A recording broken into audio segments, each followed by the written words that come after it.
Hi friends, welcome to Ash Tips and Tips. ഇന്ന് നമ്മൾ ഇവിടെ ഡിസ്കസ് ചെയ്യാൻ പോകുന്നത് കോൺടാക്ട് ലെൻസിനെ കുറിച്ചാണ്. കോൺടാക്ട് ലെൻസ് നമുക്ക് എല്ലാവർക്കും അറിയാം, ഡിഫറെൻറ്റ് ടൈപ്പ് കോൺടാക്ട് ലെൻസസ് ഉണ്ട്. അപ്പോൾ നമ്മൾ ഇന്ന് ഇവിടെ ഡിസ്കസ് ചെയ്യാൻ പോകുന്നത് സോഫ്റ്റ് കോൺടാക്ട് ലെൻസിനെ കുറിച്ചാണ്. അതല്ലാതെ വേറെ ഹാർഡ് കോൺടാക്ട് ലെൻസ് കൊണ്ട് ഹാർഡ് കോൺടാക്ട് ലെൻസ് നമ്മൾ വേറൊരു ദിവസം നമ്മൾ ഡിസ്കസ് ചെയ്യുന്നതായിരിക്കും. അപ്പോൾ സോഫ്റ്റ് കോൺടാക്ട് ലെൻസ് രണ്ട് തരത്തിലാണുള്ളത്. സോഫ്റ്റ് കോൺടാക്ട് ലെൻസ് ഒന്ന് കളർ കോൺടാക്ട് ലെൻസ് ആയിട്ട് വരുന്നുണ്ട്, കളർ അല്ലാത്ത കോൺടാക്ട് ലെൻസ് ആയിട്ട് വരുന്നുണ്ട്. കളർ കോൺടാക്ട് ലെൻസ് നമുക്ക് എല്ലാവർക്കും അറിയാം കോസ്മെറ്റിക്സിന് വേണ്ടിയാണ് ഉപയോഗിക്കുന്നത്, അതായത് കണ്ണിൻ്റെ കളർ മാറ്റാനൊക്കെയാണ് ഉപയോഗിക്കുന്നത്. പക്ഷേ കളർ അല്ലാത്ത കോൺടാക്ട് ലെൻസ് 100% കാഴ്ചശക്തി കുറവുള്ളവരാണ് കളർ അല്ലാത്ത കോൺടാക്ട് ലെൻസ് ഉപയോഗിക്കുന്നത്. ആ കളർ അല്ലാത്ത കോൺടാക്ട് ലെൻസും ഡിഫറെൻറ്റ് ടൈപ്സ് ഉണ്ട്, അതിലേക്ക് നമുക്ക് വരാം. പിന്നെ നമ്മൾ ഡിസ്കസ് ചെയ്യാൻ പോകുന്നത് ഇന്ന് എങ്ങനെ നിങ്ങൾ കോൺടാക്ട് ലെൻസ് കെയർ ചെയ്യണം, കോൺടാക്ട് ലെൻസ് വെക്കുന്നതിന് മുന്നേ എന്തൊക്കെ കാര്യങ്ങൾ ചെയ്യണം, കോൺടാക്ട് ലെൻസ് വെച്ചിട്ട് നിങ്ങൾ എന്തൊക്കെ കാര്യങ്ങൾ ചെയ്യണം. പിന്നെ നമ്മൾ ഡിസ്കസ് ചെയ്യാൻ പോകുന്നത് ഈസി ആയിട്ട് എങ്ങനെ കോൺടാക്ട് ലെൻസ് വെക്കാം, എങ്ങനെ ഈസി ആയിട്ട് റിമൂവ് ചെയ്യാം. ഈ 3 കാര്യങ്ങളാണ് നമ്മൾ ഇന്ന് ഈ വീഡിയോയിൽ ഡിസ്കസ് ചെയ്യാൻ പോകുന്നത്. സോ നമുക്ക് വീഡിയോ കാണാം. ടൈപ്സ് ഓഫ് കോൺടാക്ട് ലെൻസ് ഉള്ളത് 3 ടൈപ്പാണുള്ളത്. അതായത് daily disposable contact lens, biweekly disposable contact lens and monthly disposable contact lens. Okay, daily disposable contact lens എന്ന് പറയുമ്പം ഒരു ദിവസം ഉപയോഗിച്ചിട്ട് കളയുക. അതായത് മാക്സിമം 10 to 12 hours ആണ് ഡെയിലി ഡിസ്പോസിബിൾ കോൺടാക്ട് ലെൻസ് ഉപയോഗിക്കാൻ പറ്റുക. Okay, biweekly contact lens എന്ന് പറയുമ്പം ഒരു പീസ് ഓഫ് ലെൻസ് നിങ്ങൾക്ക് 2 ആഴ്ചത്തേക്ക് ഉപയോഗിക്കാം. അതും maximum per day 10 to 12 hours ആണ് നമ്മൾ റെക്കമെൻഡ് ചെയ്യുന്നത്. Okay, monthly contact lens. Monthly contact lens എന്ന് പറയുമ്പം ഒരു പീസ് ഓഫ് ലെൻസ് നിങ്ങൾക്ക് 1 മാസത്തേക്ക് ഉപയോഗിക്കാം. അതും per day maximum 10 to 12 hours ആണ് നിങ്ങൾക്ക് ഉപയോഗിക്കാൻ പാടുള്ളൂ. ഇതിൽ വേറൊരു കാര്യം ശ്രദ്ധിക്കേണ്ടത്, സ്ലീപ്പിംഗ് ടൈമിന് കോൺടാക്ട് ലെൻസ് ഉപയോഗിക്കാൻ പാടില്ല. അതായത് ഉറങ്ങുന്ന സമയത്ത് കോൺടാക്ട് ലെൻസ് ഉപയോഗിക്കരുത്, നമ്മൾ റെക്കമെൻഡ് ചെയ്യുന്നില്ല. രണ്ടാമത്തെ കാര്യം, നിങ്ങളുടെ ഫേസ് നിങ്ങൾക്ക് വാഷ് ചെയ്യണമെങ്കിൽ കണ്ണടച്ച് വെച്ചിട്ട് വാഷ് ചെയ്യാം. മൂന്നാമത്തെ കാര്യം, മേക്കപ്പ് ചെയ്യുന്ന ലേഡീസ് ആണെങ്കിൽ നിങ്ങൾ കോൺടാക്ട് ലെൻസ് വെച്ചതിന് ശേഷം മാത്രം മേക്കപ്പ് ചെയ്യുക. ഈ 3 കാര്യം ശ്രദ്ധിക്കേണ്ടതാണ്.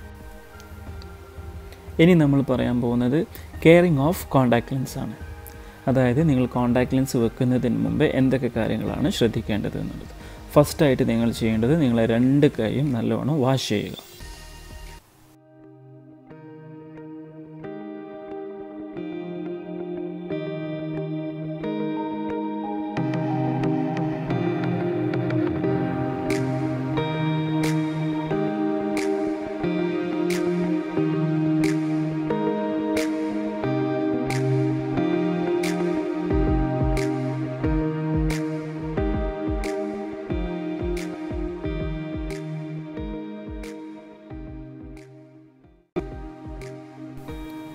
പിന്നെ ചെയ്യേണ്ടത്, നിങ്ങളെ 2 കൈയും ടിഷ്യൂ അല്ലെങ്കിൽ എന്തെങ്കിലും ഡ്രൈ ക്ലോത്ത്സോ എന്തെങ്കിലും ഉണ്ടെങ്കിൽ നല്ലോണം തുടച്ചെടുക്കുക.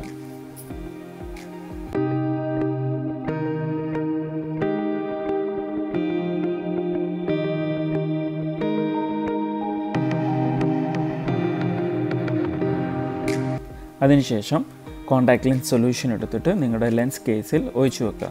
ഇതിൽ പ്രത്യേകം ഒരു കാര്യം ശ്രദ്ധിക്കേണ്ടത്, ഒരിക്കലും നിങ്ങളുടെ കൈ കൊണ്ട് ബോട്ടിൽ ടിപ്പിൽ ടച്ച് ചെയ്യാൻ പാടുള്ളതല്ല.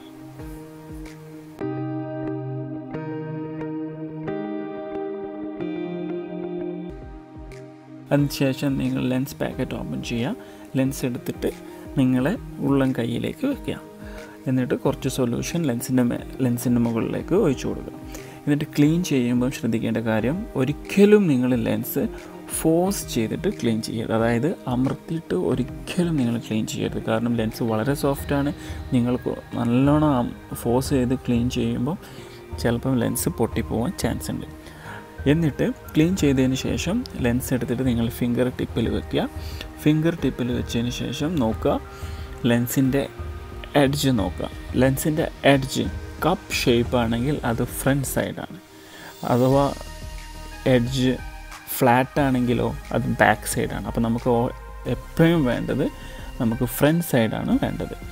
അത് എപ്പോഴും നിങ്ങൾ മേക്ക് ഷുവർ ചെയ്യുക. അല്ലെങ്കിൽ പ്രോപ്പറായിട്ട് നിങ്ങളെ കണ്ണിൽ ലെൻസ് ഫിറ്റ് ആവില്ല. കാരണം നിങ്ങളത് ഇൻ കേസ് നിങ്ങൾ ബാക്ക് സൈഡാണ് ഫിറ്റ് ചെയ്തതെന്ന് വെച്ച് കഴിഞ്ഞാൽ നിങ്ങൾ ലെൻസ് ഉള്ളിൽ നിന്ന് മൂവ് ചെയ്യുന്ന പോലൊരു ഫീലിംഗ് ഉണ്ടാകും. അപ്പോൾ ലെൻസ് അപ്പം തന്നെ റിമൂവ് ചെയ്തിട്ട് അത് ഫ്രണ്ട് സൈഡാണോ ബാക്ക് സൈഡാണോ, അതായത് കപ്പ് ഷേപ്പാണോ അതോ എഡ്ജ് കുറച്ച് ഫ്ലാറ്റായിട്ടാണോ നിൽക്കുന്നതെന്ന് മേക്ക് ഷുവർ ചെയ്യുക.